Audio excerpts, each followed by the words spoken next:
We are working on some Zamo stuff. I keep trying to get my laptop to bring up the stream in the background. There we go. Just so I have a way to check the chat. So, what are we doing tonight? Zamo stuff. Now, last week, let's put this little flyer off to the side. Last week, I started on character portraits for the Meet the Cast kind of section in the upcoming Zamo the Destroyer omnibus.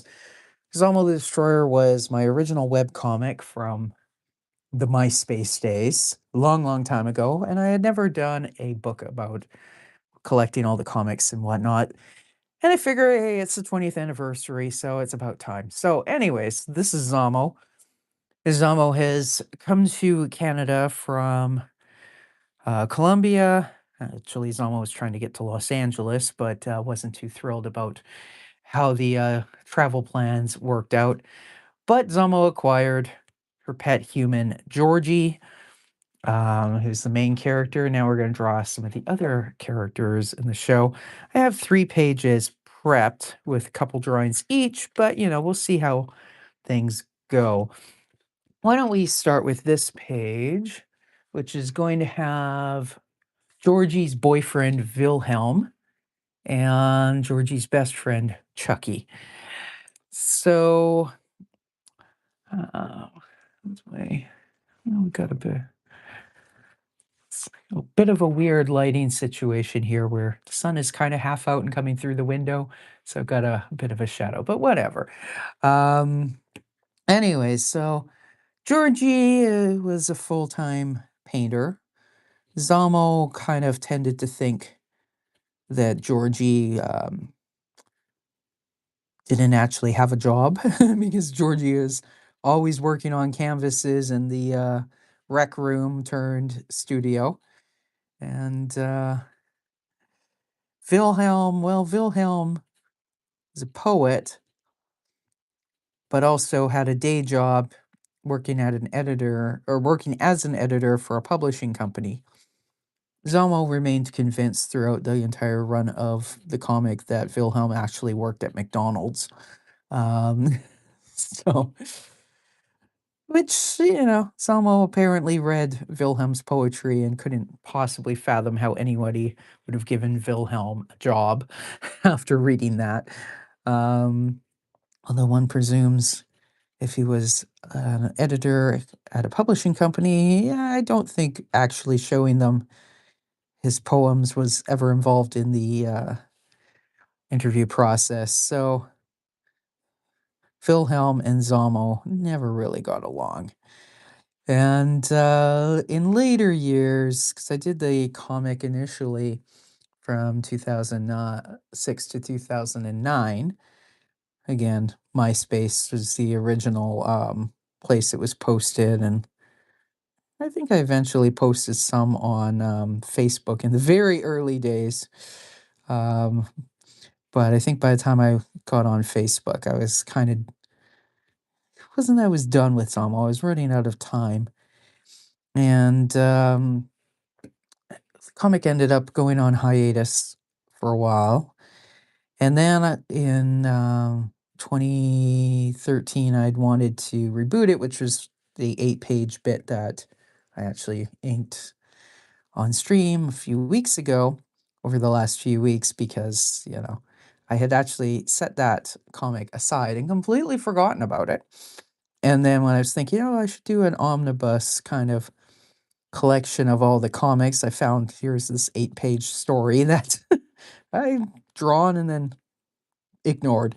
So that's how we introduced Samo here on the live streams. And anyways, in 2014, I ended up, instead of rebooting the comic as a comic, I started doing a comedy podcast narrated by Zamo.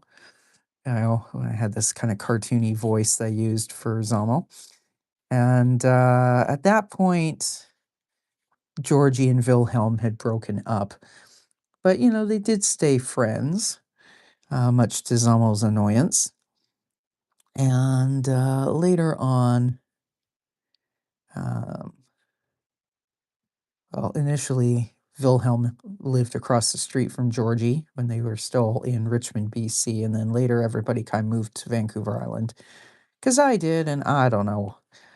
I kind of, in retrospect, trying to launch the world with them all in a new location, and just so happened that the neighbors, like Mr. Heidel, lived down the street from technical support monkey, and anyways, it got a little convoluted, but I guess that's kind of what makes it fun. Anyways, it turns out that Wilhelm had moved to Ladysmith and gotten a job as an English teacher in the local high school. Although Zamo, true to form, Zamo assumed that actually Wilhelm used his extensive experience working at McDonald's to get a job in the cafeteria, which Wilhelm was not that impressed by that assumption, but one would assume Wilhelm had kind of grown to expect Zamo to think those sorts of things. Anyway, so we've got Wilhelm here with a cup of coffee. Kind of looks like the kind of cup that you get at a Christmas craft fair from a local potter.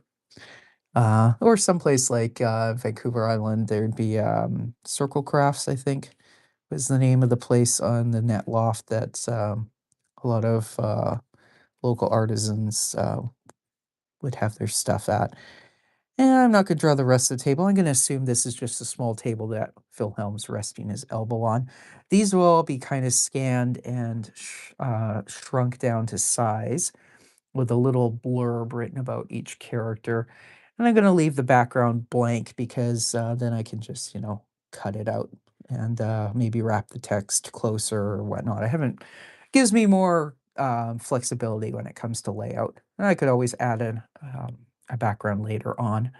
I did. Hello, the Fat Rat. Welcome to the show.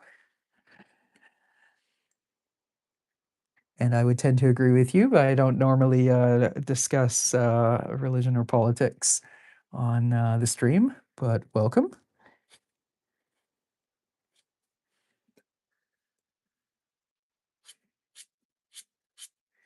And now Chuckie.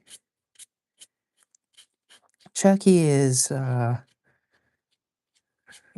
Georgie's best friend from art school. Now, I do have to pause a moment because part of me wants to make Chuckie's hair dark, but I'm thinking I think she actually was bleach blonde for most of the comic, but fortunately back in 2007 I had made a little mock-up of the first time I was planning to get a book together, so I can reference in here and find if I'm correct about Chuckie being a bleached blonde or not.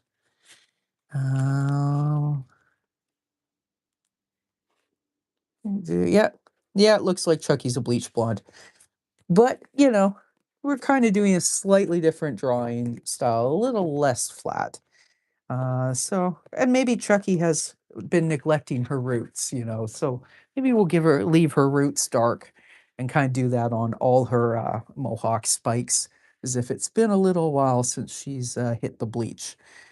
But we'll leave her bangs as very blocky also, with a little bit of roots as well.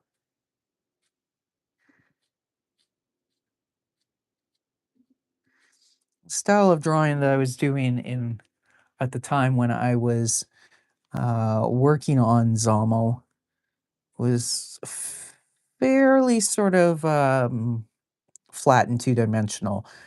And I still kind of draw like that a lot with comics, but sometimes it's fun to have characters where like part of them it looks very flat and part of them's a little more realistic. So, well, I mean like Wilhelm here with his mug, but his shirt, you can tell by the outline that it's kind of poofy, but we're not putting in the shadows. Whereas if I was drawing, say, one of my current projects, Noah's Archipelago, Noah's shirt, I definitely would, put in the lines to show the folds and make it all that. But then Noah's face is done in a very flat sort of manner. So, you know, it's a bit of a stylistic choice. I don't remember offhand how many earrings Chucky is supposed to have going up and down her ear. Probably, well, a lot,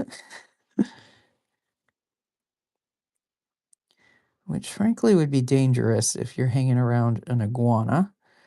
Uh, Back when I had an iguana for 10 years, it was in my obnoxious, late teens, early 20s, the height of my gothy aesthetics and whatnot. And I did have, I forget what it's called, but let me grab a spare piece of paper because I don't want to draw that on there.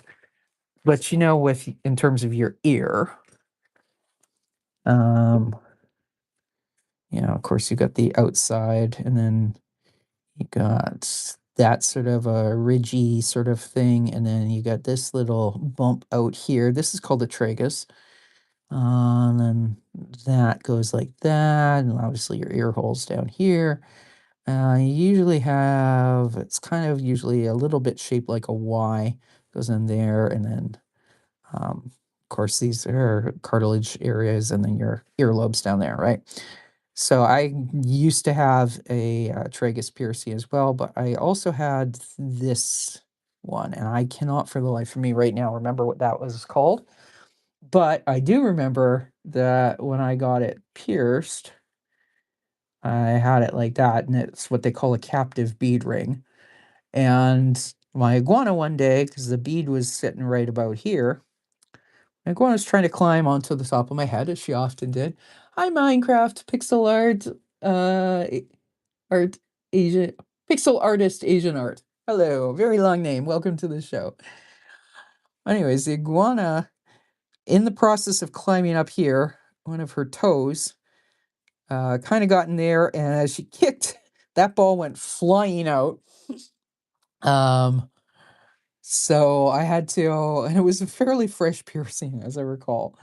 Obviously, got the iguana off my head, and then my dad had pliers and kind of helped close the ring, so it went kind of like that.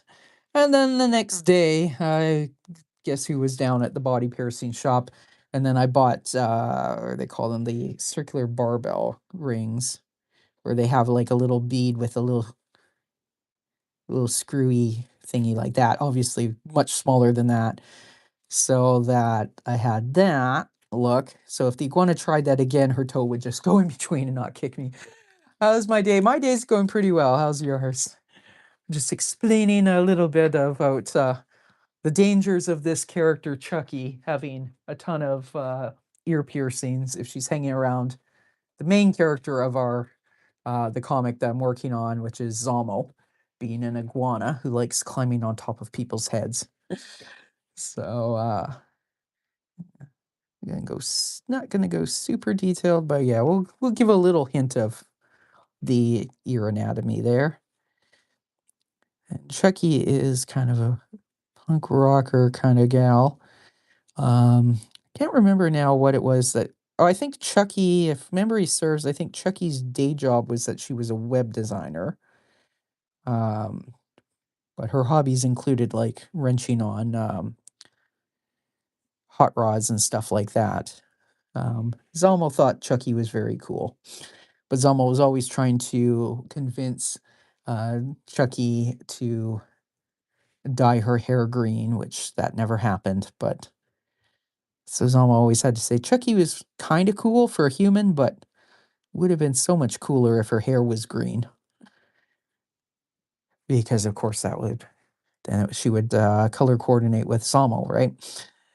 Uh, but they had similar attitudes and aesthetics. Um,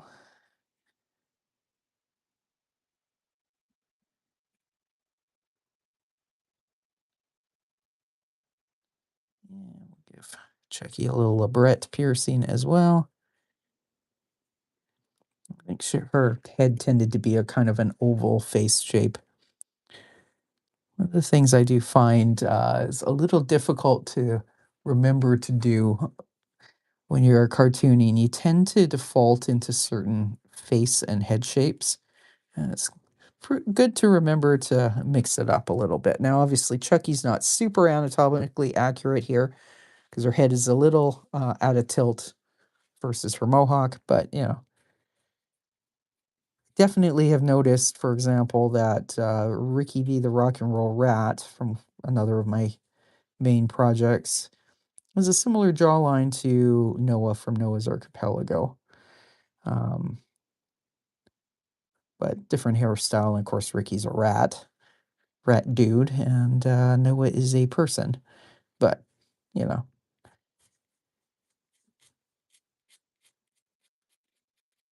I do intend at some point in the next couple months to get my act together and here's the sub. Oh, awesome. Thank you so much.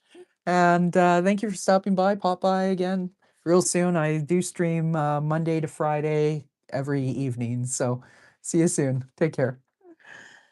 Um, what was I saying? Oh, yeah, I'm going to be starting well, I have the channel, but I haven't loaded any videos into it yet. But I'll be starting a separate channel where I give some tips about cartooning and comics and graphic novels, that sort of stuff. So one of I'm sure I'll have an episode in there about varying your characters' faces so that they're recognizable and all that sort of stuff.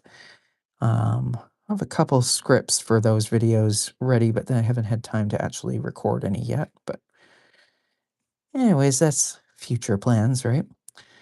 So we got Chuckie, often drawn wearing a choker, and on this occasion she's wearing her like super mega spiky one, which I think Zamo as an iguana would also find pretty cool, except for the fact that it's not green. But that's just going to be a common complaint that Zamo has about human fashion. That we don't wear green enough and we don't wear stripes enough. Stripes are very fashionable if you're an iguana. All the cool iguanas have striped tails. Well, all iguanas have striped tails as far as I know, but certainly all green iguanas. Anyways, so give a little bit of a shadow there.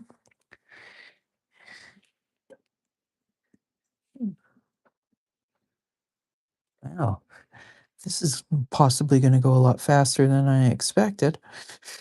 It's like, oh yeah, 6 for a 2-hour stream. Yeah, that's about right. 3 pages. I'm going like, okay, we're 20 minutes in and I'm almost done these two. That's okay. If all else fails, we will just grab some Bristol board and we will sketch in a few other characters. But the other things I've got to do is kind of decide on what bonus content I want to put in the Zamo omnibus. Aside from character profiles and whatnot, because that'll definitely be things that I'll be drawing on stream in the next couple 3 months, or well, it's not actually going to take that long. Few weeks, I guess, and then when I finish the drawings for the omnibus, then I will start working on drawings for when I did Zomo as a podcast. I have all the scripts for that, and those books will eventually become like collections of illustrated short stories. So we will have a lot of these characters showing up on stream on Wednesday nights moving forward, because it's probably going to take me a couple, 3 years to maybe longer to actually complete all the books. I think I ended up doing like 238 podcast episodes, something like that. So keep us going for a while. And then who knows, if I run out of those, I guess I can always decide if by then I'm going to end up writing a new graphic novel for Zamo or something like that. I think actually the first thing I would end up illustrating after the bonus material for the first Zamo for the comic omnibus is that I going to do, I think for each of my 3 worlds, I'm going to do kind of like a short book, about 30 to 40 pages I would have as a free download when signing up for the mailing list, which I haven't set up yet. But so I'd probably have to come up with something like that for Zamo. I think I did have like fairly long kind of a bonus episode of the podcast once called The World According to Zamo, where Zamo is explaining the history of the universe according to what Zamo thinks is an iguana. So that would be kind of fun to illustrate. Um, but I haven't quite decided yet.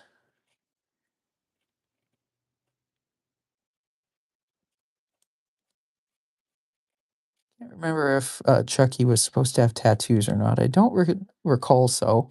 And also, tattoos honestly are a pain in the butt to draw, and I say that as somebody who has tattoos. If, in the Ricky B. Rat world, one of Ricky's cousins um, is a hot rod guy, and he does have tattoos, and he's kind of like a rockabilly sort of a dude. And it was always kind of a pain in the butt to go, okay, where does the flaming wrench go? What scale is it on proportionate to his bicep? It's just kind of why basically none of my characters are shown with tattoos.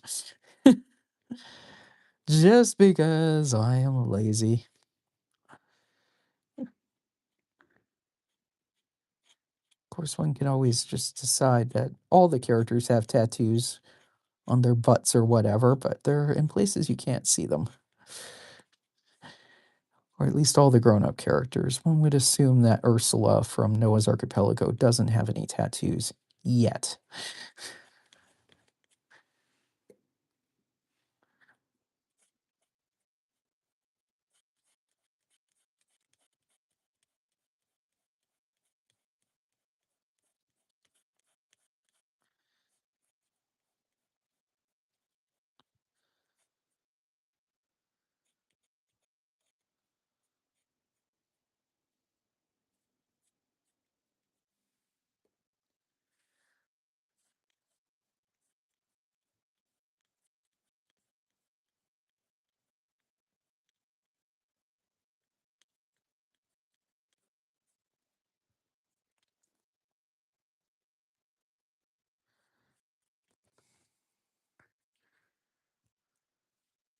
There we have Chuckie on the bottom and Wilhelm on the top.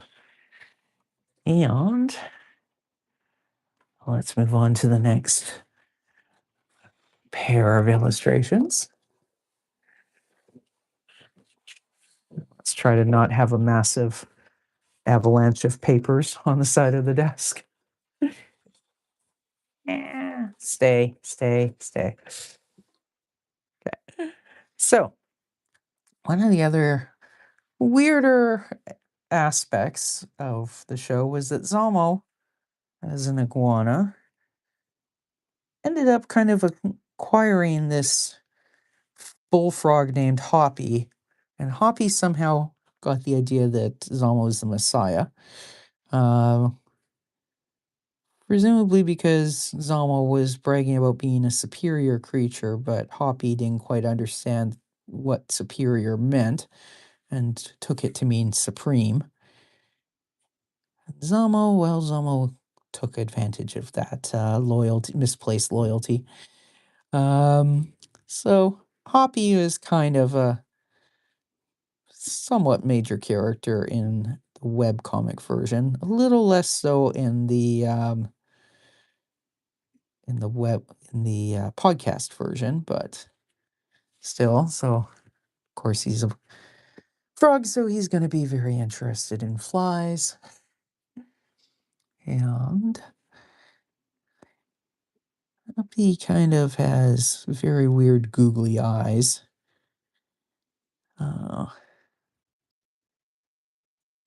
so we will be that.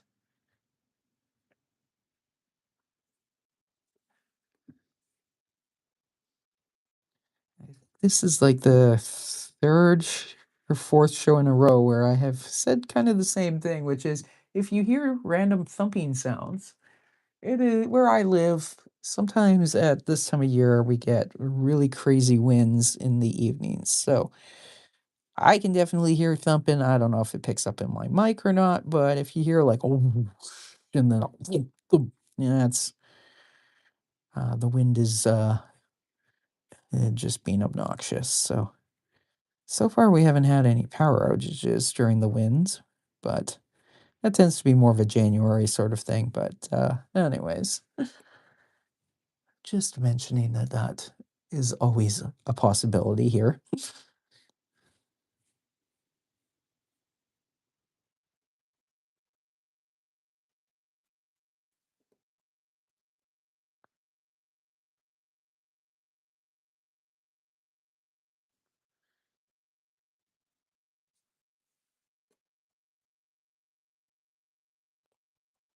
I did draw Hoppy with a bit of a background. He is an amphibian, so he has to stay moist. So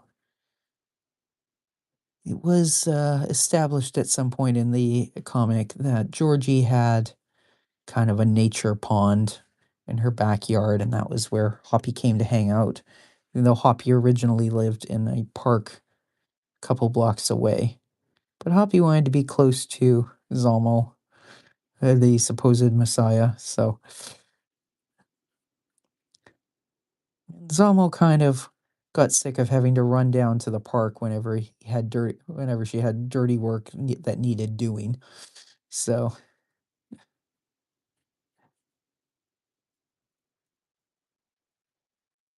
so this illustration probably going to take a little bit longer than the others because we do have a background to add in. So,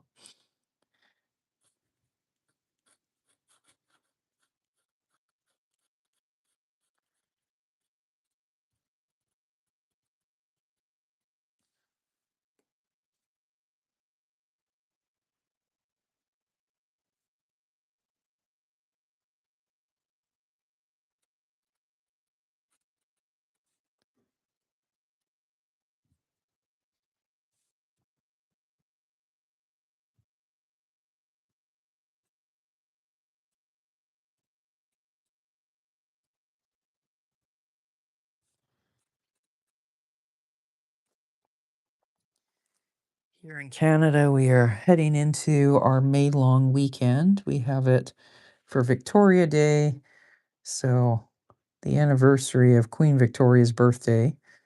But I guess that's usually the weekend before when Americans have Memorial Day. Um, and I don't know about the rest of Canada, but one of the things that's kind of a given here in British Columbia is that everybody will delude themselves into thinking that Victoria Day long weekend is going to be bright and sunny, and then 9 times out of 10, it's pouring rain and crappy on the long weekend. So, sure enough, what all the wind is bringing is clouds and moisture off the Pacific Ocean.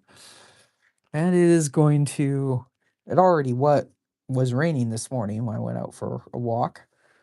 And then it was kind of spitting off and on all day. It's going to rain tomorrow. It's going to rain on Friday. It's going to rain here and there all weekend long. And then it's going to be sunny on Tuesday when everybody's back at work. Very typical weather for a May long weekend, but everybody always likes to pretend that no, it's going to be different this year, and well, not never, but it usually isn't. It rarely is different. So, draw on the rest of Hoppy's body in a moment, but actually, I did draw Zamo with the reference photo is actually a camellia from my garden, but camellias look a lot like roses, so I just turned it into a rose. Because iguanas do like eating flowers. I had a pet iguana for like 10 years, and if you had roses in the house, she would be going berserk to get at them to chew on them. And you think about commercial roses, usually sprayed with a lot of nasty stuff, and of course they're expensive. We didn't want her eating them, but she usually succeeded. Um, And it was kind of a running joke in the comic that Zamo would be eating the neighbor's roses, especially in the week before the garden club rose show. And then Georgie, we have Georgie painting. So, yeah, I'm certainly drawing Hoppy's background in, and I may go back and add some background for Wilhelm and Chuckie as well. Uh, it helps illustrate who they are and all that sort of jazz. I took a moment while I was showing that to rinse my pen. I'm just using a dip pen set. Got tons of nibs and whatnot. This is just like the cheap speedball cartooning set.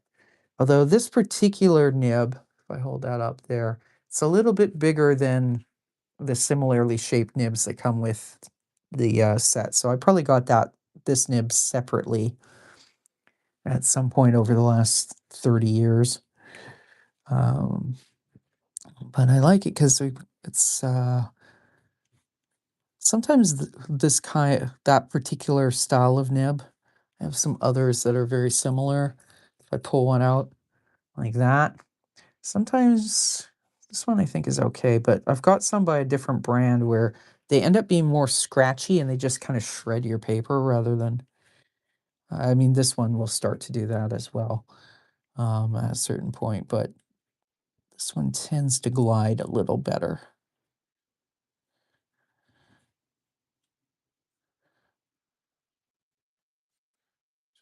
To think about overlap here with these rocks. And we'll assume that the pond kind of comes forward and Hoppy's kind of sitting in the middle somewhere.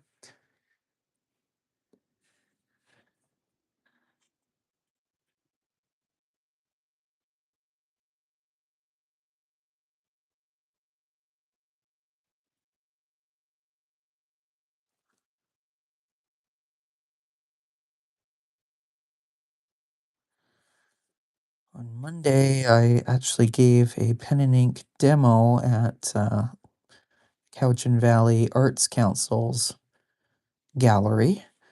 As part of the Arts Council currently has their annual fine arts show on, and I do actually have a painting in it.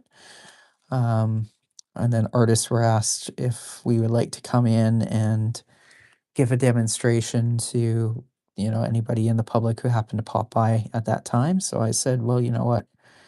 Rather than acrylic painting, because lots of people be demonstrating that, I said I would come in and do some pen and ink work. So that was a fun way to spend Monday afternoon.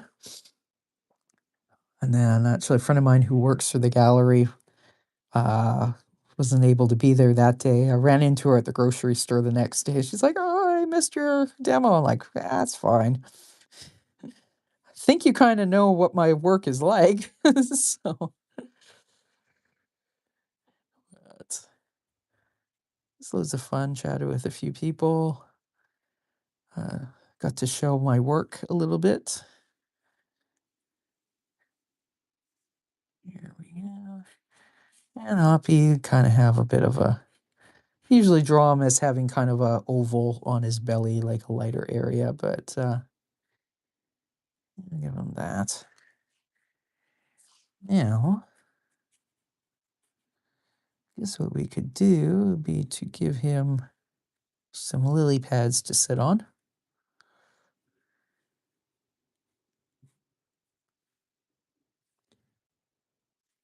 Although he's a bullfrog, so he's probably a little too fat to sit on lily pads and not have them sink. But, though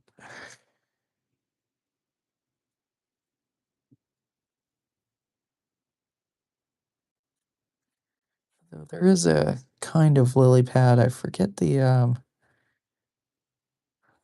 make it look like there's a little watered lily bud coming up there. There is some kind. I know they have them at Kew Gardens, but they can be like 3 feet across, and they actually have like a little lip that comes up at the edge. So I guess even a fat bullfrog could sit on those and not have them sink. But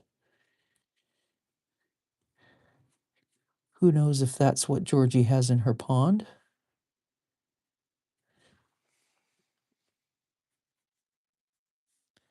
I'm just gonna kind of give a bit of sense of motion here. Maybe somewhere sort of off frame. Perhaps there's a little fountain that's giving a little bit of movement in to keep the water nice and aerated. Which Hoppy might not appreciate because, water that has movement tends to not have as many bugs. Hoppy might prefer to have the actual bugs. So,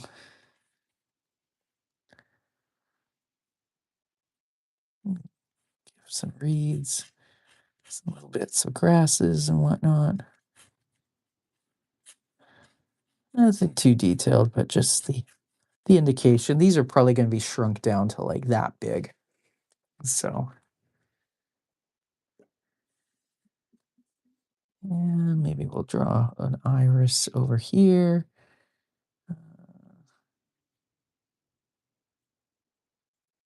Or something that could plausibly be an iris.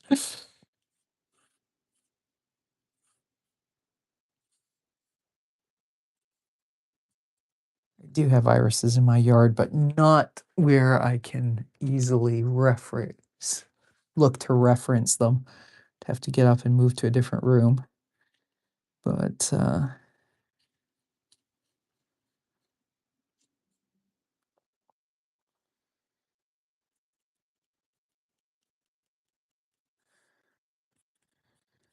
we've got a nice little hangout spot for Hoppy here.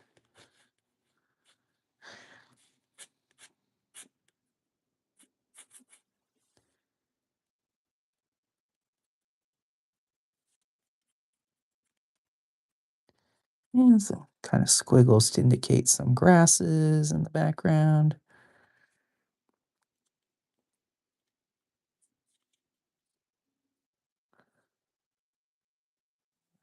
Back there, we can assume that there's some shrubs. Let's draw the trunk of a tree, because that then kind of gives a bit of a sense of scale and depth and blah, blah, blah.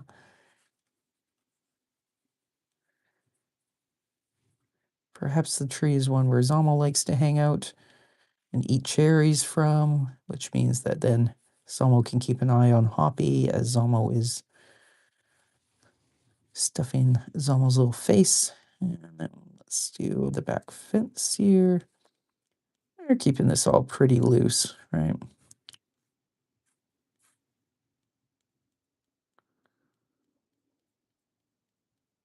Not the greatest scale, because that would almost make it look like the backyard's like 200 feet deep. But who knows? Maybe it is. Probably not, because originally Georgie was supposed to live in Richmond, BC, where an average house price is like $1.5 million now. So Georgie was born about 50 years too late to have an affordable house, to be able to afford a house in Richmond that had that kind of a yard. Who knows? Maybe her paintings sell a lot better than Zamo thinks, but it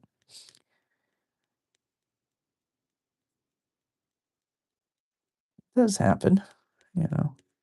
My dad actually was friends with Tony Onley, who's a very famous watercolorist, Canadian watercolorist. Tony passed away about, oh God, 20 years ago now, I guess.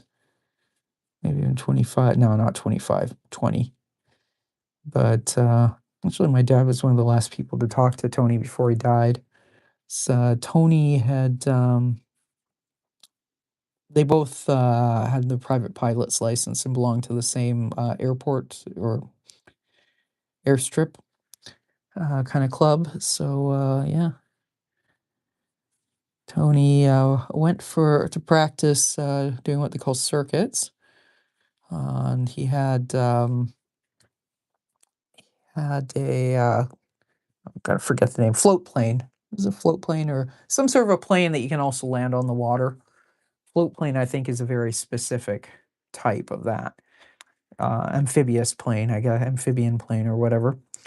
But Tony was doing circuits in and around the Fraser River in Langley, BC, and he had a massive heart attack when he was flying. So that was the end of Tony. The plane went into the river, so it's not like he hit anybody else, so he was the only casualty, but unfortunate. Um, but yeah, dad was around the air park that day and had seen Tony take off. So yeah. Anyways, that's kind of apropos of nothing other than Tony, other than to just point out there are, or there certainly were, but even now there are Canadian artists and painters who do earn a reasonable living. And the next one, as I wash my nib out again, the next drawing is going to be quote unquote grandpa, which is Georgie's father, who Zamo was always trying to rope into schemes and whatnot. And grandpa has a degree in economics and will always be explaining to Zamo in excruciating detail why Zamo's plans are not going to work.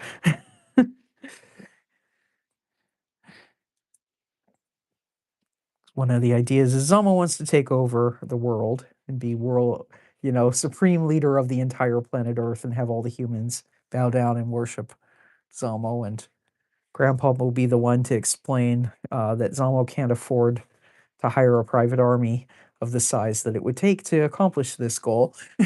So, oh, hello, Cat with a Fish Body and AFIF PS2.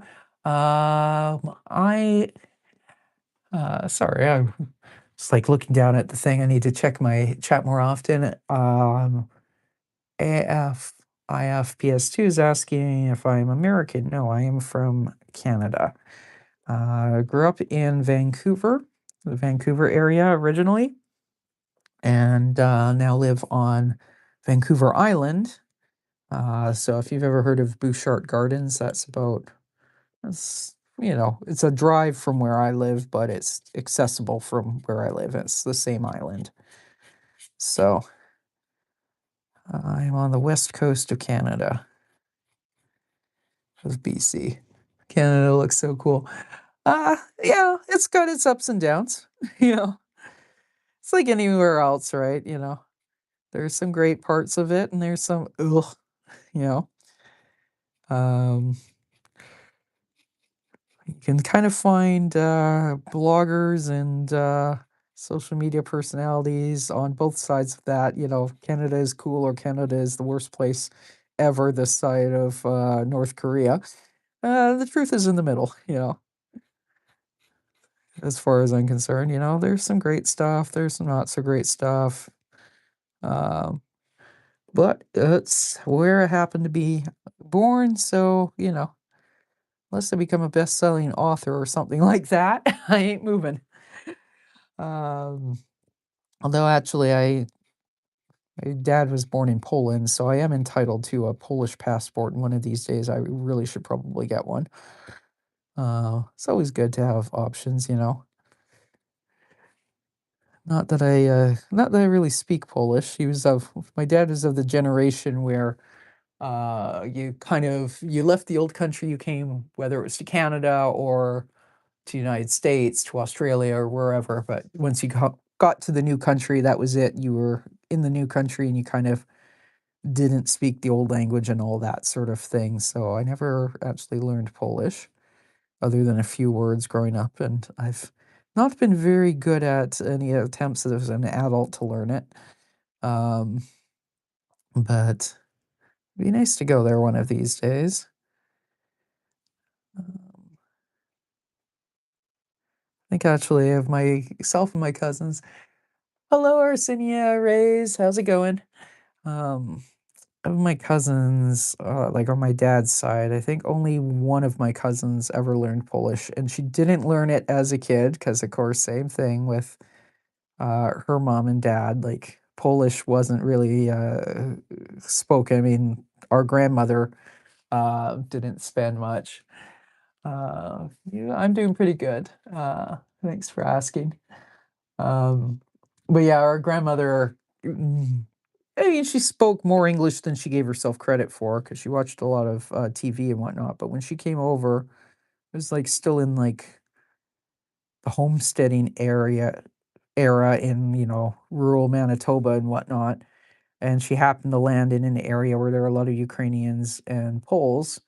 So she never really had to learn English, And then after um, she and her second husband retired and they moved to Winnipeg, you know, same thing in Winnipeg, especially in those eras, that era, there were a lot of Polish and Ukrainian speakers. So yeah, it's a fun language. I have a really rough time with hearing the distinctions and whatnot.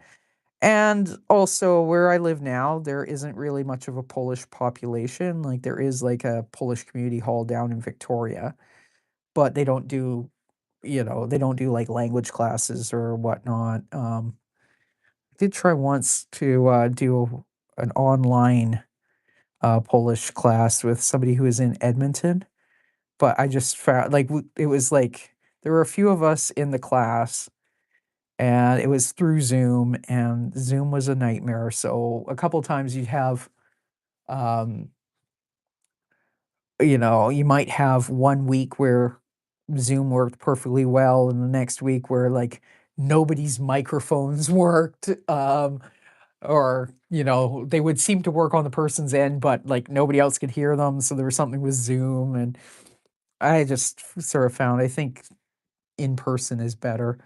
If I ever move to, say, Alberta or back or to Winnipeg or any of those sorts of places, then I would have more options to learn in person. I think that's probably a better way to go.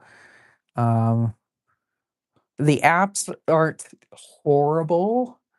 Like for example, on Duolingo, I think the Polish class is a lot better than say the Irish class is terrible. Although the Irish class is apparently a lot better now than it was like 5 years ago. Um, but it's one of those things that it's kind of I think it's easier probably to get the sound first, so almost like a conversational thing rather than when you're reading and suddenly like every other letter is Z or Z, like um so that's kind of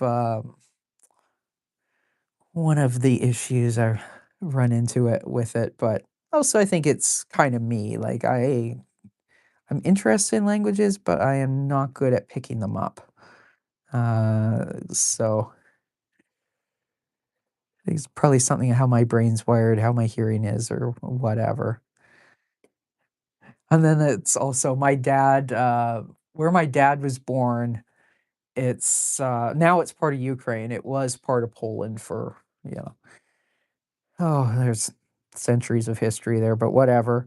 Um, but they kind of spoke, I think, kind of a bit of a dialect there. So I was showing him some stuff on, like, the Duolingo thing. He was, like, arguing about, "You that's not how you say such and such." I'm like, "Well, that's what they're saying." He's like, "Well, maybe in Warsaw." I'm like, "Well, it probably is based on, the dialect around Warsaw, right?" But, um, yeah, anyways, gonna draw a bunch of books around grandpa's head here, or at least one layer of books. Might turn it this way so it's a little easier, sort of. Um, yeah, not very good with language. So, oh yeah, there's a lot of cool languages. Like I said, I've tried various ones. I mean, hey, back in the '90s, I was very interested in actually cuneiform and Sumerian Babylonian. I can remember going into when I was at UBC. If you go way down into the bowels of the main library, I shouldn't say now because I mean I've been away from UBC for a long, long time. But it used to be in the '90s, you could go into like level one, like the ground basement floor, in the main library, and they would have like books from like the 1920s and 30s and stuff that you could still access. And I remember trying to teach myself cuneiform. At one point, I actually thought I was going to, g you know, go and pursue that, become a Sumerologist and learn Akkadian and then Sumerian at a PhD level and all that, which now I think about that and it's like, "Oh, that was never going to actually work with the realistic, language aptitude that I have," but, it's fun. Um, but yeah. I did okay with Spanish in high school, but now it's been so long that you know, forgot most of the Spanish I knew. Of course, actually, when I had my iguana, I used to talk to her in Spanish at times, like "Va tu jaula," like "Go back to your cage," and stuff like that. And I, well, I mean, obviously, she learned what I was talking about in terms of the context. I doubt she would have remembered any Spanish that she would have heard before being brought to Canada as a hatchling. Um, but uh, but now, of course, I've forgotten most of it. People talk about, oh, Spanish is an easy language. Not as much as one might think. It depends on your aptitude. My brother actually, for a while, was went and spent some time living in Guadalajara, and he found like Yes. What was my iguana's name actually? A kind of funny story. Um, I got her in the mid '90s, and John Leguizamo had a show on Fox called House of Buggin', and I think it only lasted like one season.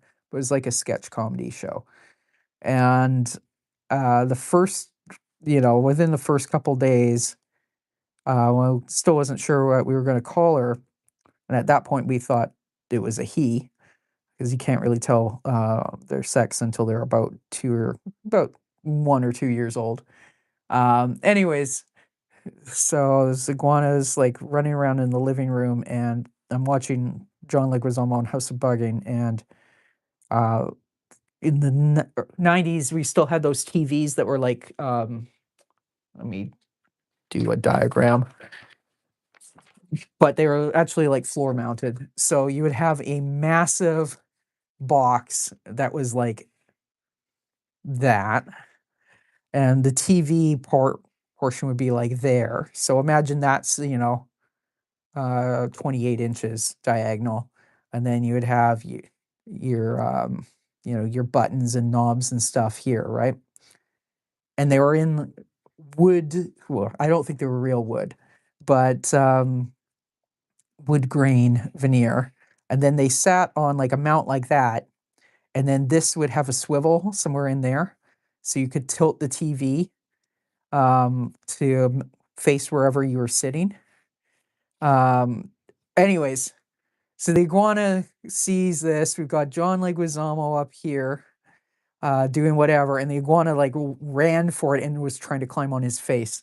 You know, so we decided to call her Leguizamo, which is why the comic is Zamo the Destroyer, short for that. So kind of a long, convoluted explanation, but the iguana was named Leguizamo. She had various other nicknames over the years, of course, but that was her official name. And then we found out a couple years later, actually, it was a she. But yeah. Um, and they do learn their names and stuff like that, although they kind of don't necessarily care.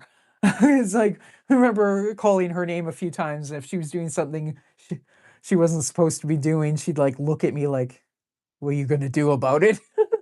Like they don't normally come when called unless you have food, and even then, it depends. Is the food you know, treats they want. Even so, the attitude would normally kind of be like, "You bring the treat over to me. I'm not going over there to you." Um, But yeah, she was a fun pet. Although actually, I don't think she thought she was a pet. I think she thought we were her servants. She actually, she would do things like when she was still small enough to get away with this. I remember one time my dad, it must have been around Thanksgiving or something in the fall, anyways. We had, freshly made apple pie. My dad was sitting with a slice of apple pie on a plate with his arm like this, resting on the edge of the sofa. His little iguana comes climbing up the side of the sofa, and she sits there and she looks at him and she tilts her head back and forth, and he's talking to her and all this, and she puts the one little tiny little hand on his finger. At that point, her hand, like she could rest her hand right around your finger, very tiny. And he's like talking to her and all this. And at some point, he says, "Oh, I bet you want some apple pie, don't you?" And, she even like sucked in her gut so that her ribs stuck out and she looked really sad and thin. And at first, I thought that was just a freak coincidence, but I saw her do this numerous times when she was little. So it's like they must have an instinct of, see how sad and undernourished I am when I suck my gut in. Anyways, he gave her a little bit of the apple pie filling, just like a little bit on the tip of his finger. She ate it and she just immediately hopped off, like, okay, I'm done with you now. I strongly suspect, though, the way she was approaching that was like first she was gonna beg, and then if he didn't give her any, she was probably just gonna like rapidly, like, boom, stick her head in, take a bite, and back out and run or something like that. Sort of seemed like that was the plan. So when I was working on this Zamo the Destroyer comic, that's kind of a ongoing theme is that Zamo will try and manipulate the humans for treats and stuff like that. Um, but yeah, they're interesting critters, for sure. I mean, if where I lived didn't have regular power outages in the winter, I would probably be very tempted to get another iguana. But we do get windstorms. Sometimes the power goes out. When it goes out, it might stay out for. I mean, the worst I've had at my house was 8 hours, like overnight. But my dad's house, and he only lives like 15 minutes away. Because we both moved over here to the island about 10 years ago. But um, where he is slightly more rural, and he's had power outages that were like 2 days long. So it's kind of like, don't think it would be good to have a cold-blooded pet. Um, so, anyways, I don't. Plus, I think they changed the laws here in BC about exotics, so I'm not even sure if it's legal to have an iguana anymore. Um, Frankly, that's probably for the best if they did change the laws that way, just because um, I've heard stats that 90% of iguanas don't survive their first year in captivity because, people think they eat lettuce and whatnot. And I mean, they like lettuce because it's a little bit sweet, but it has no nutritional value. Um, so, like, lettuce is mostly water. So, you know, they will die if all they eat is lettuce. So, yeah, anyways, just concerns about them not being cared for appropriately and whatnot have kind of led to a lot of changes in the laws. And so I don't even know if it's still legal to have a pet iguana in BC. It may not be, you know. Um, I don't know. Um, or you'd have to buy one from a breeder and whatnot, or get one that was from a rescue. Anyways, it kind of gets to the point where it's like, yeah, I don't know. They probably shouldn't really be kept as pets. I mean, they're interesting animals and whatnot, but Although I can remember back at that time, my brother had this girlfriend, and she was, yeah, she's, vegetarian, animal rights type of person. Although she was also a raging hypocrite because I remember one Christmas she told my brother he had best be buying her a full length black leather coat for Christmas or else. It's like, oh, so you won't eat animals, but you will wear them. Okay, interesting. Um, but anyways, I remember at one point her getting on my case that she didn't think I don't think animals like that should be kept as pets or, and then the way she was phrasing it was also just like, you shouldn't be keeping pets at all. I pointed out to her she had a dog. It's like, well, yeah, but dogs have like lived with us for like forever. And it's like, yeah, but the point is you're talking about animals in captivity or domestication, like, anyways, I mean, I think people who know what they're doing with iguanas, sure, but a lot of people don't. Anyways, that's a whole other soapbox. Um, Definitely they aren't pets for, I've heard of people buying lizards for like young kids or whatnot. And it's like, oof. I don't even know if when we're talking young enough kids, generally speaking, a lot of kids aren't really ready for any responsibility. I mean, you look into um like, there was something I saw on Instagram the other day, and it was actually about mice. Somebody had, 5 mice living in like, it looked like it was only about a foot by a foot by a foot, like a 1 cubic foot cage, and, like, 2 of them were practically dying and whatnot, and it was posted by somebody who does, like, small animal rescue. Um, uh, that's not the word I'm looking for. Uh, yeah, I guess animal rescue, whatever. But, and apparently the mice were turned in, I think, by the parent who didn't want to keep them and kind of acknowledged that the kids hadn't been ready for that kind of responsibility, but then decided that the kids would be fine with having a pet lizard instead. And it's like, okay, if you can't keep mice, you definitely can't keep a lizard. You know, even if it's just like a gecko or whatnot, like that is a much more complicated animal. I mean, mice can be complicated to do well if you're going to do a good job of it. Um, any animal is complicated, but definitely lizards are, if you thought your little demon child wasn't ready for the responsibility of keeping mice alive. Like, I got news for you if you're talking about a chameleon or a gecko or, God forbid, an iguana. So, anyways, that's a whole other thing. But yeah, um, right now, actually, all my pets are cartoon pets. I do not have any animals at the moment. One of these days, but I just at the moment can't really commit to anything. Um, there'd be certain that I would have the time to take proper care of an animal, so I ain't got none at the moment. Right.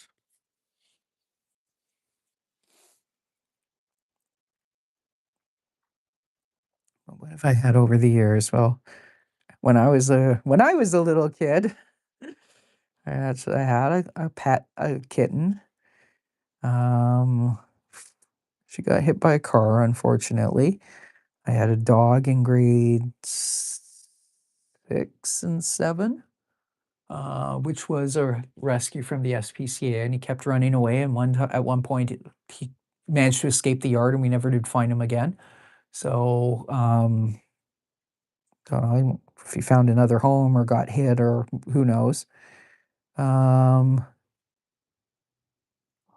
I had I had fish tanks off and on for 20 20 years or so. Um, I had frogs. I mean, I had aquatic frogs,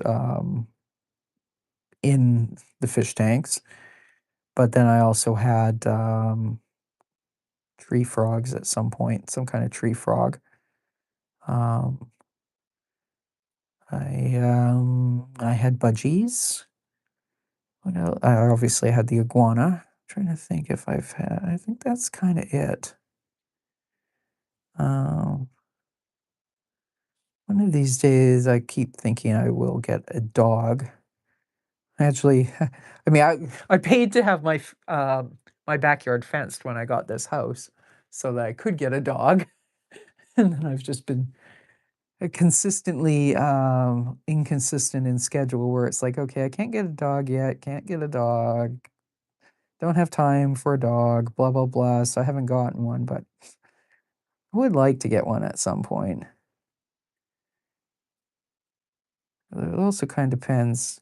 Every so often, I kind of think at some point, maybe even in the next 5 years, I might move from here in BC to Alberta because I have family there.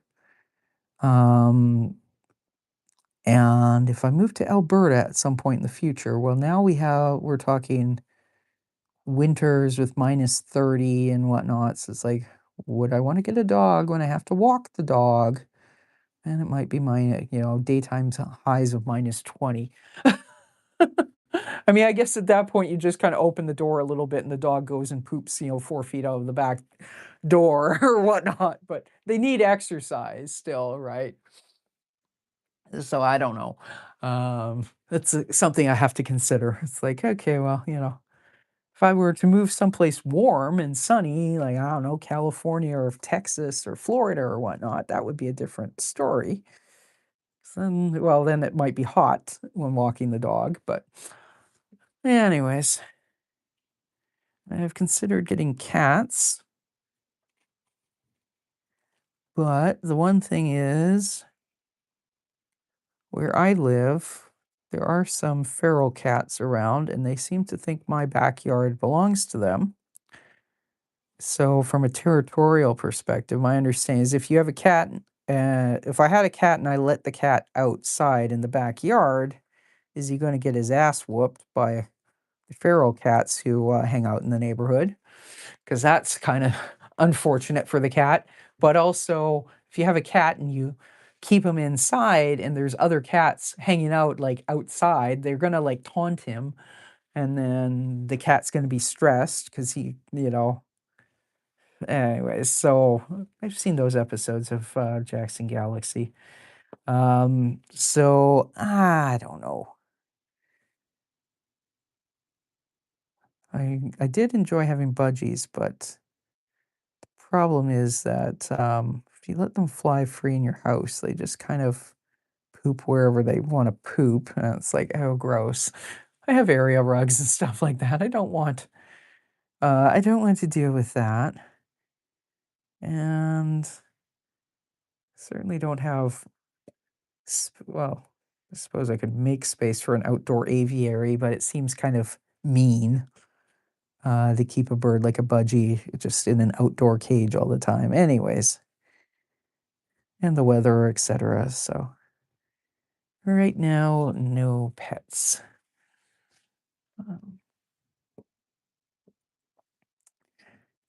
and these books behind Georgie's dad are going to take forever to fill in. But hey, you know, gonna have like the one extreme to the other. The two 15-minute illustrations, and then, the page that's going to take an hour and who knows how long. And therefore, we will reach um, the standard average of a page per hour, 2 pages per stream.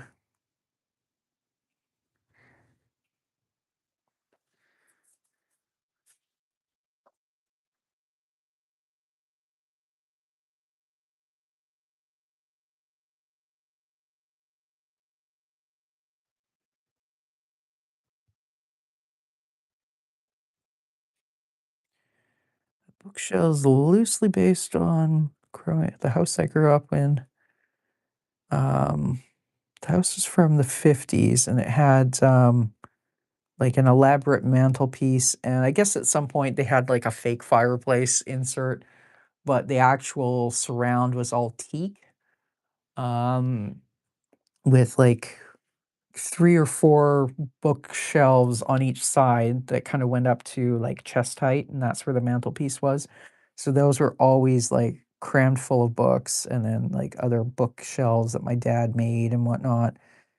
In my current house, dad made 2 massive, they're standing, but they're bolted to the wall, bookshelves for my living room. So if I ever moved, I could unbolt them and take them with me, which I absolutely would. And then I've got some others that were basically just planks that were like 2 by 12s with brackets that I use for storage in the family room, which is my other studio space. Although those don't really have books on them other than sketchbooks. Just a lot of storage. But then there's other bookshelves that dad has at his house that are absolutely full of books.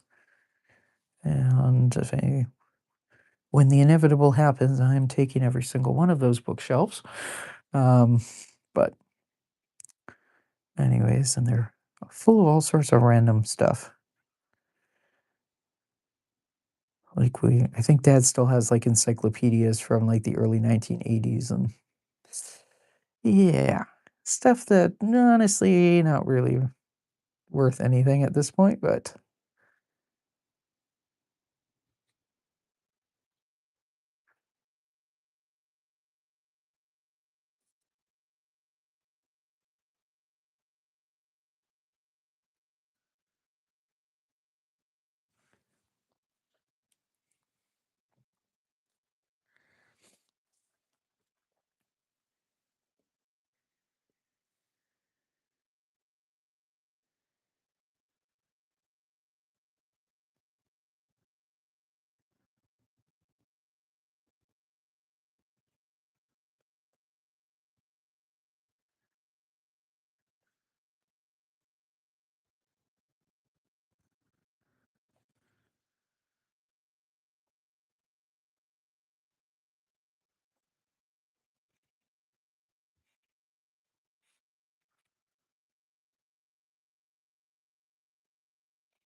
definitely did not think about how long this bookshelf was going to take to scribble in when I decided, like, I'll make the background a bookshelf. Why not?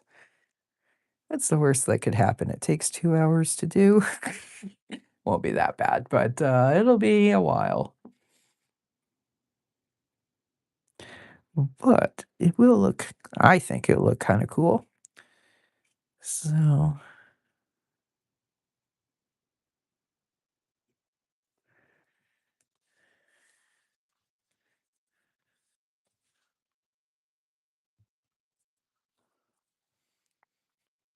kind of the contrast there. The bullfrog with barely 2 brain cells to rub together, and the bookshelf.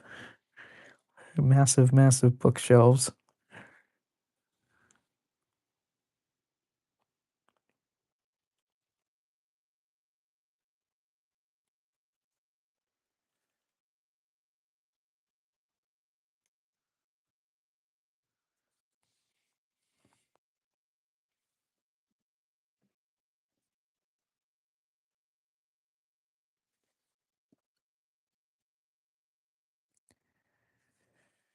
Maybe what I'm gonna do is have some really, really tall books, like atlases and whatnot, laying on their sides. 'Cause that'll kind of break it up a little bit.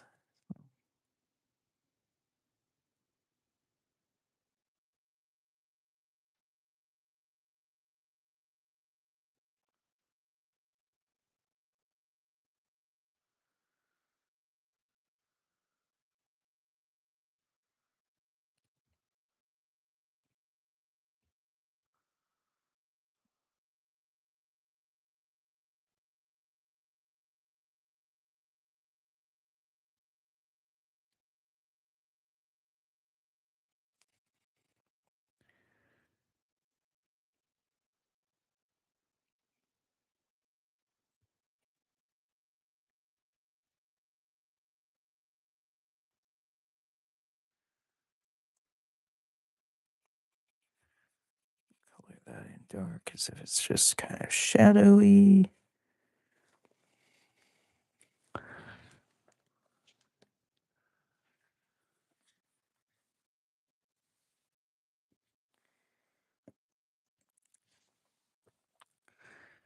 And then, of course, you're going to have, maybe there's going to be like one book that's kind of standing there, and then one that keeps leaning over.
Time to swish out the pen again. Got a couple bowls of water off to the side, so let me just do it. I should probably be doing it more often than I do.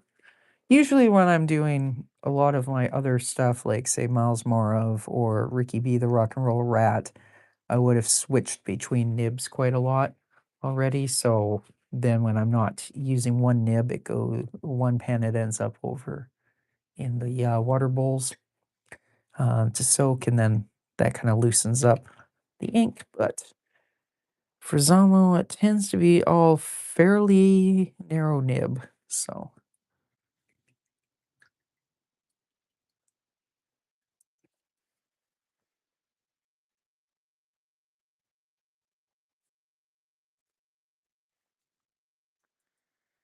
I think we're probably just going to do these couple of pages today, because when I finish the bookshelf, I'm going to go back to what I did at the beginning and add in some backgrounds.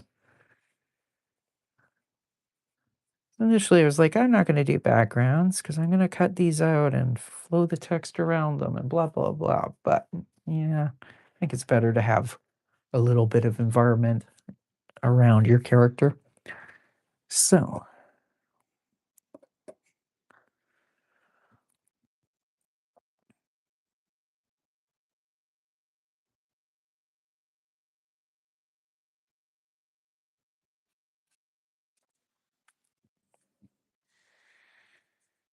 yeah, before I get too excited, I got to do this little section.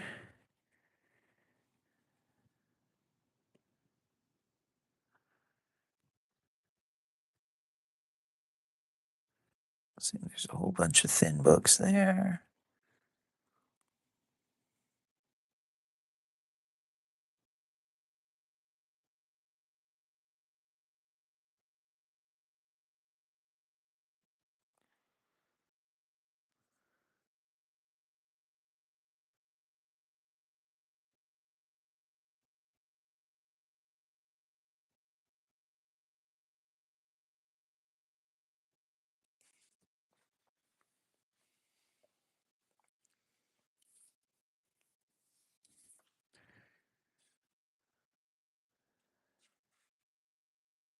All right, we are in the home stretch now.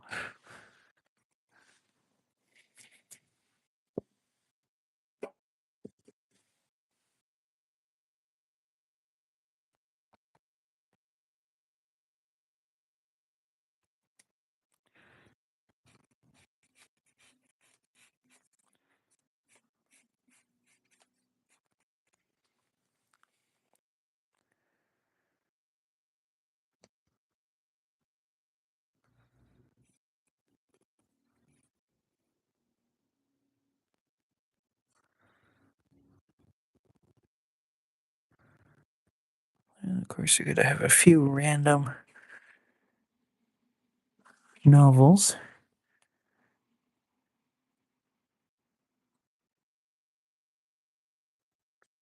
Oh, I missed, but I was drawing a very fat copy of Shogun. This is one of the random books I remember being on the shelves. I'm not too worried about the fact that none of these make sense, because in my mind, this is like a set of encyclopedias, you know.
We are so close to being done. Yay.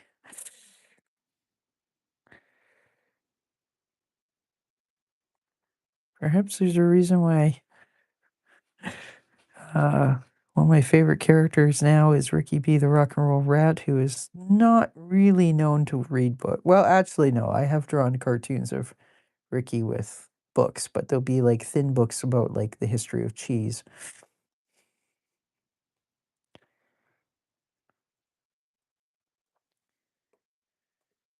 Actually had a sketchbook drawing where it's like Ricky's got clutching a copy of a book called The History of Cheese to his chest, and then my other character, Noah, who is a human character, is bitchy. And I'm like, oh, book about cheese.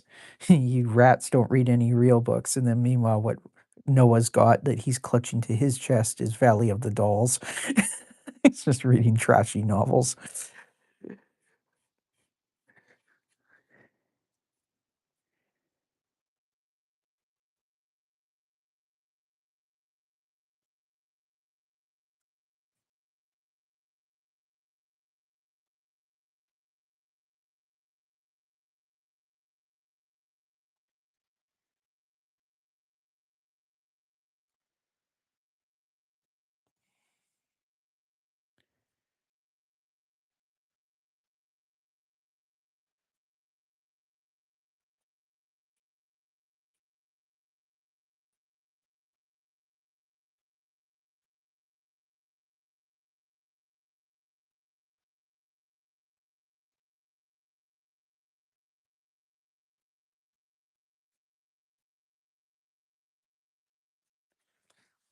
So there's Georgie's dad with a wall of books. Um, and then we've got Hoppy, the frog disciple of Noah up there. So let's spend the last half hour of the stream. So I usually just go to 8:30, and honestly, I've been up since 5 something this morning, so call it lazy, call it tired, I don't know. But not gonna run overtime. But let's give these two a bit of background. Wilhelm, I'm thinking he's in a cafe. Um,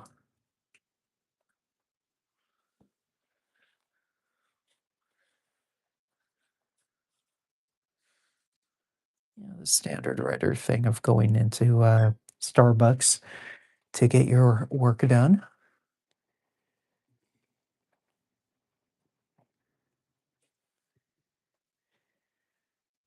Trying to be more mindful of looking up at the chat, but chat has kind of settled down. So, anyways,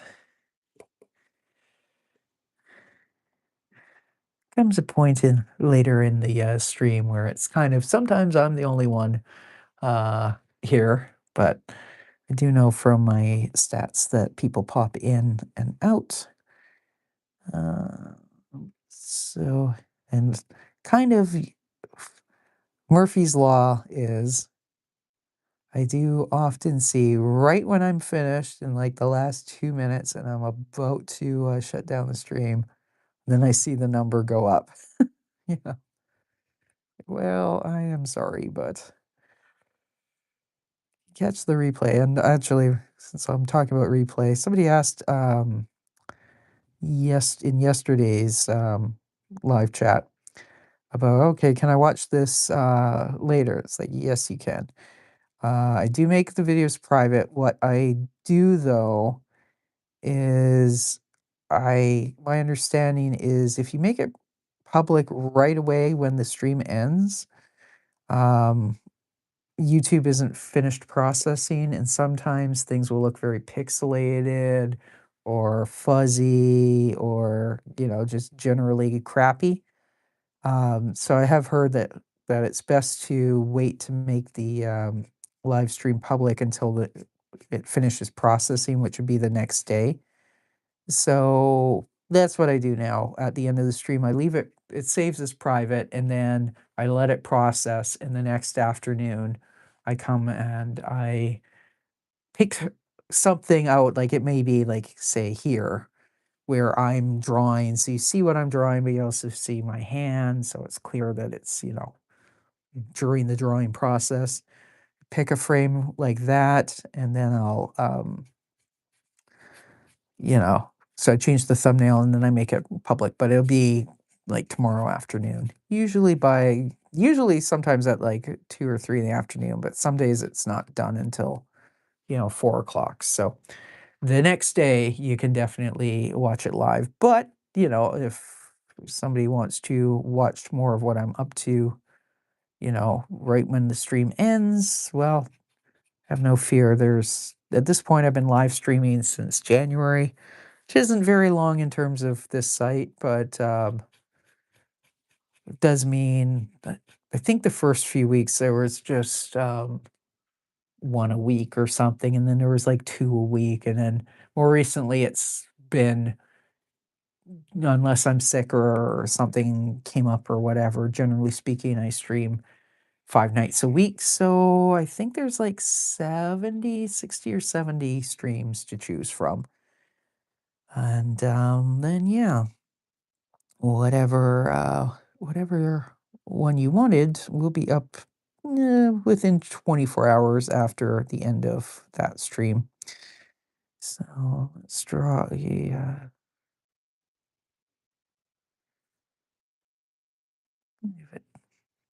odd shaped chair because I wasn't really thinking about what it's going to look like, but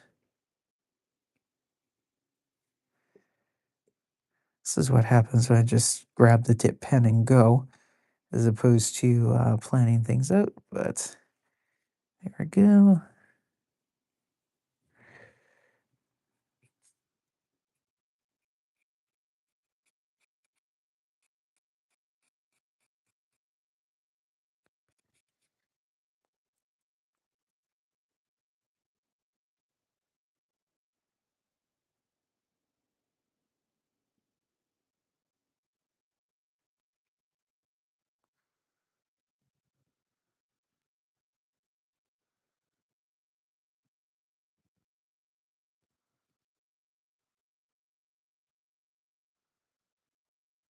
And they're not even, but one may be placed a little bit further back, which would make it look a little higher, relatively speaking.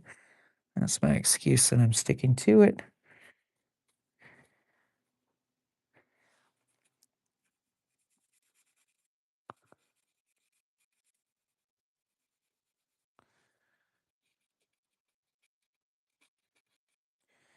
And, if stuff's kind of bothering me, I may crop the picture like that or otherwise kind of, make things go away.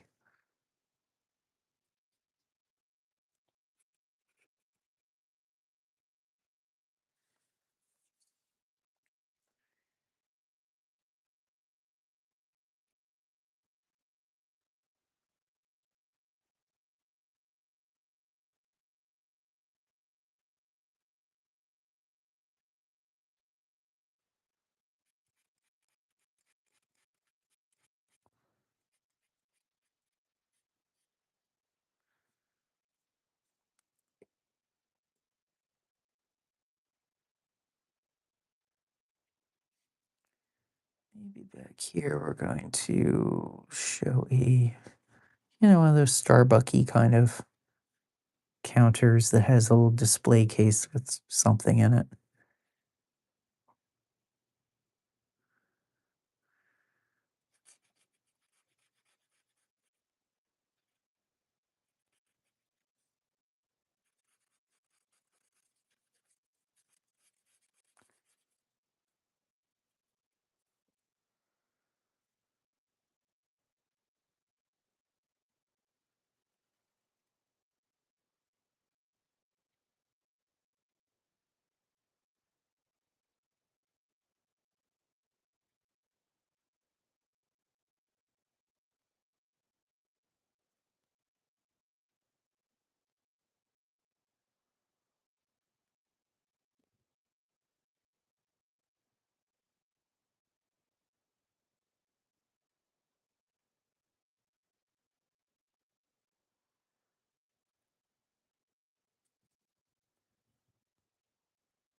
Assume that one's kind of empty.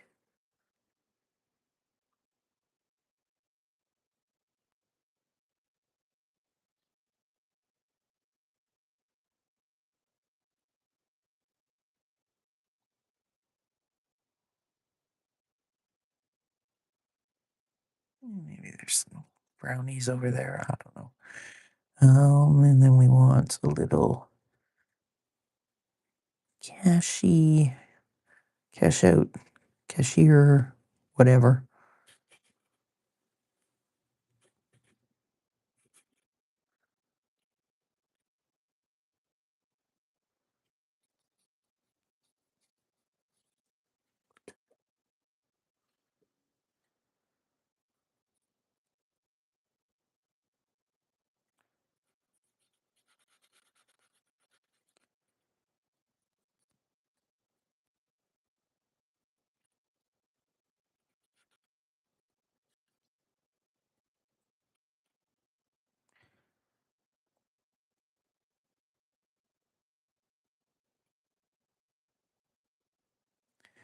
Ubiquitous tip jar, although in a coffee shop it actually belongs.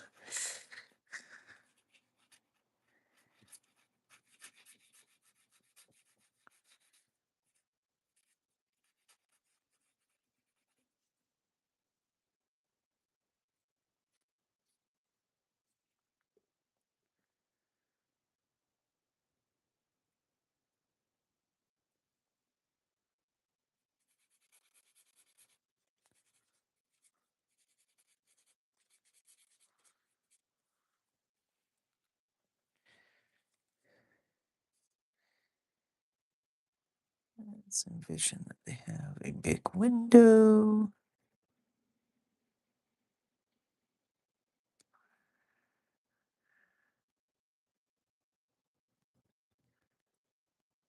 Just trying to think what are those. Those flashing signs that have like the open thing. Let's go. That is plugged in here.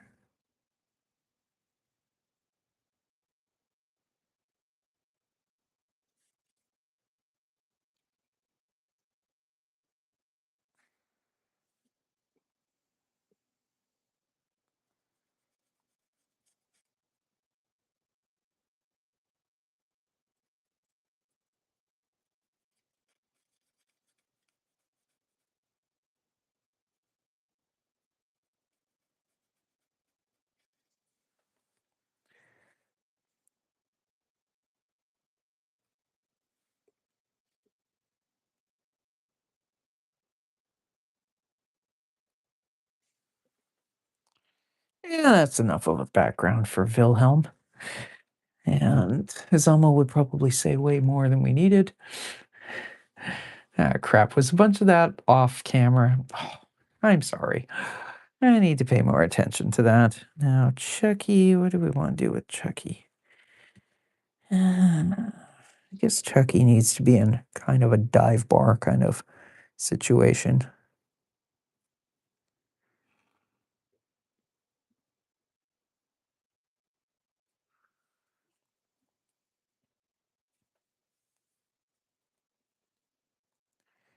It's a terrible punk band name that isn't already a real punk band name.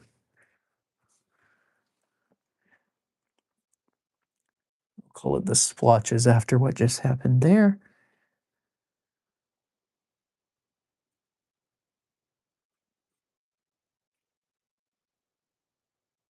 Splooches, let's say.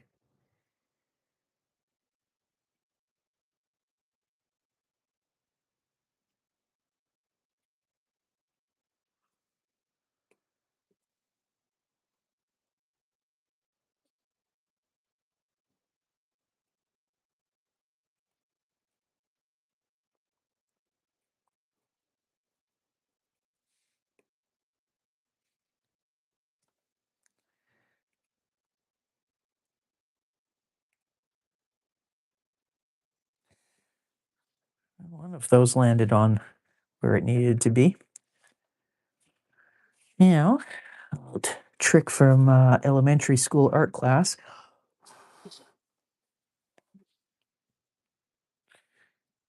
Well, that went off, but perhaps somebody threw paint at it. Anyways, hello, new Hubide. How's it going? We are doing character portraits of some of the minor characters in Zamo the Destroyer and providing backgrounds for a couple that I drew earlier in the stream. Uh, Chuckie here being hanging out in some sort of a punk bar that has a lot of concert posters.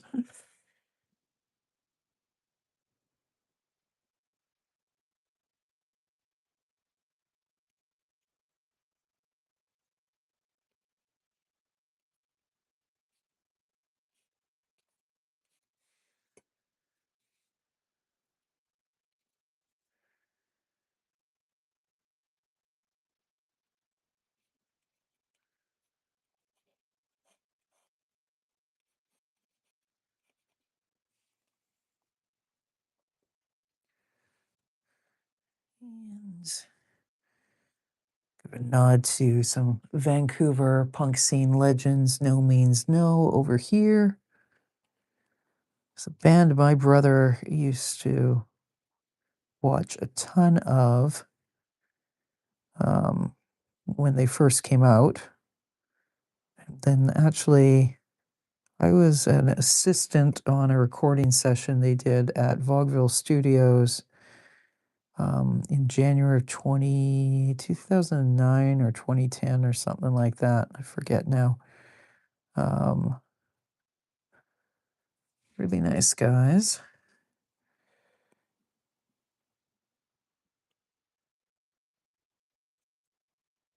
I don't know if they still gig, but leave it there. And we'll pretend that in this world they are still gigging.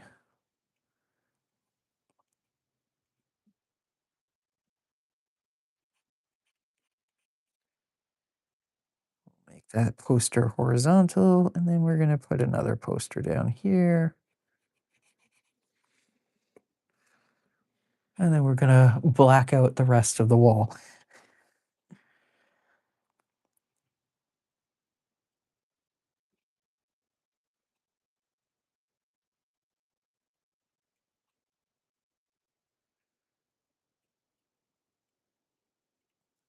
Hipsters. If there isn't a band called the Dead Hipsters, there really should be.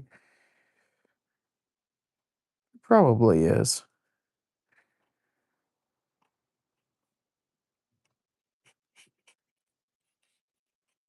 Just put some random squiggles in there. And now we finally try a different nib. And it's going to be the fat one in order to put some black in. Now, here, where we've got the apparent paint smudge, I probably won't actually, yeah, I'm not going to actually black everything out. I'm going to make it kind of look messy. Like it was black and then it got smeared with stuff or whatever, or it was a different color, but make it kind of look grimy.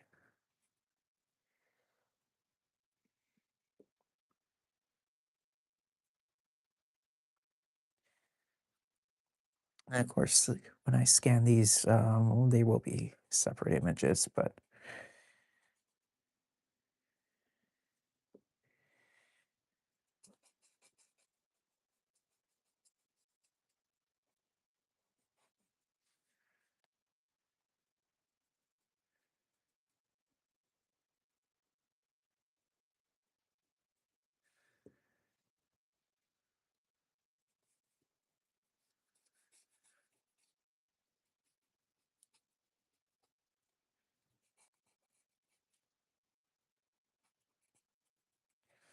just had an idea for another poster. Kind of gross, but if you've ever been to the rickshaw, well, maybe it's better now, but when I used to go to gigs at the rickshaw theater, what I'm about to show is highly, highly accurate. Um, let's like that, and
I suspect most dive bars and kind of underground rock and metal venues probably have sticky floors.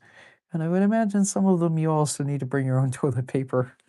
But I can definitely remember going to more than one gig at the rickshaw where I was very glad that I have bad sinuses, so I have like the purse packs, the little purse packs of Kleenex, because I went in to use the bathroom and there was no toilet paper in any of the stalls. Anyways, hence the joke about a band called the Sticky Floors playing at the rickshaw and bring your own toilet paper. And don't get me wrong, I saw a lot of great shows at the rickshaw and it was a fun venue, but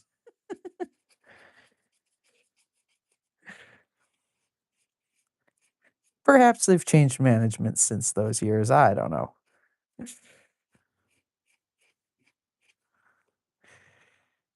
I do remember it being an ongoing problem.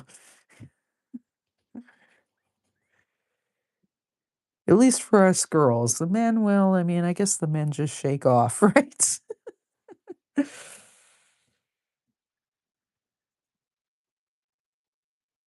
Although I guess if you had to do a number two at the rickshaw, you were really screwed, but you just have to not do that.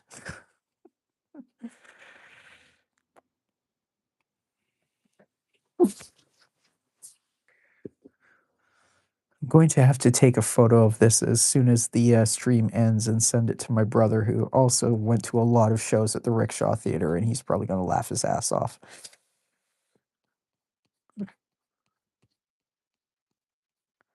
Actually, he'll probably respond with venues that are even worse, that were even worse.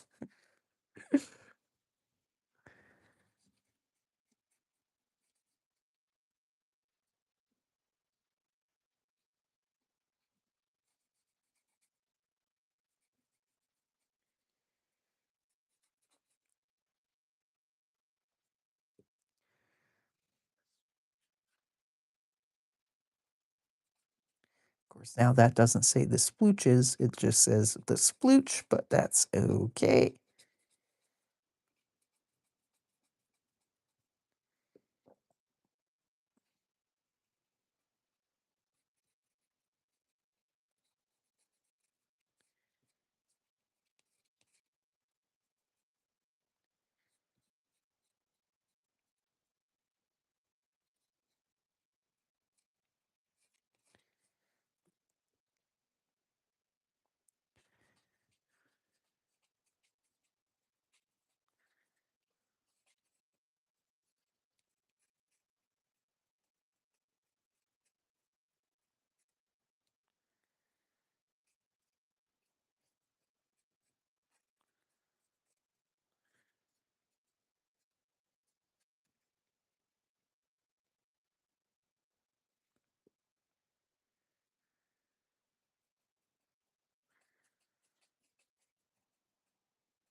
Actually, while I think of it, there should be a thicker shadow under the tables in the coffee shop.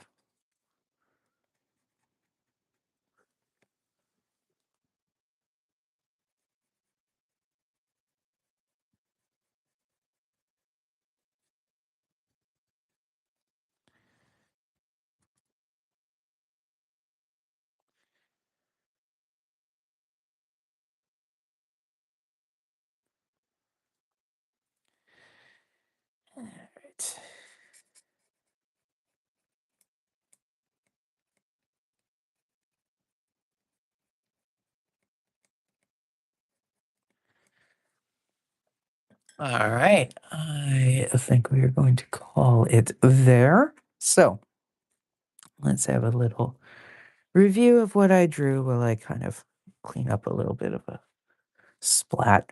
So last week, we wrapped up with doing a couple cast portraits for the upcoming Zamo the Destroyer omnibus.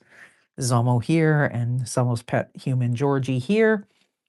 And actually, I just noticed something that I noticed after the stream that was bothering me. And while I have ink out, let's fix it, which is that we are missing one of the legs of Georgie's table here. So it'd be there, it would probably come down something like that. It's obvious, it looks like kind of a rickety table, but that's okay. And then there, yeah, that one would probably, no, kind of assume that. Got a bit of a, like there, seems a little long. It looks weird because it's half hidden by her palette and whatnot, but at least then it's not going to bother me that much anymore. So anyways, we had Zamo, we had Georgie last week. And then this week we're continuing on with some supporting characters. So Georgie's boyfriend, back when the original run of Zamo was happening, it was Wilhelm. Wilhelm, they're hanging out in a coffee shop that'll get cropped out. So, down there. So we won't worry about continuing his hand down there. And then Georgie's best friend from art school is Chuckie, who is a web designer and punk rock kind of gal. So we've drawn her in a dive bar. Now, initially, I just drew the figures and then I came back to do the backgrounds. So she's got some posters around. No Means No is a real band. Rickshaw Theater is a real venue.